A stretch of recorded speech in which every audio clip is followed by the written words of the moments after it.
اللہ کے رسول صلی اللہ علیہ وآلہ وسلم کے نواسے سیدنا حسن بن علی رضی اللہ عنہ اپنے مال سے بہت زیادہ سخاوت کرتے اور حاجت مندوں اور غرباء و مساکین کی ضروریات پر دل کھول کر خرچ کرتے تھے۔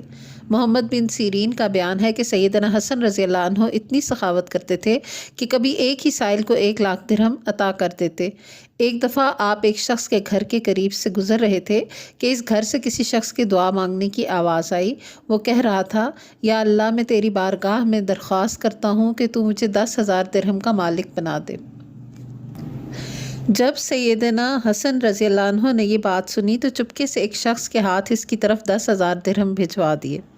ایک دفعہ آپ نے ایک کالے غلام میں نیکی اور شرافت کے آثار دیکھے تو اس سے فرمایا، اسی جگہ ٹھہرنا، میں ابھی آتا ہوں۔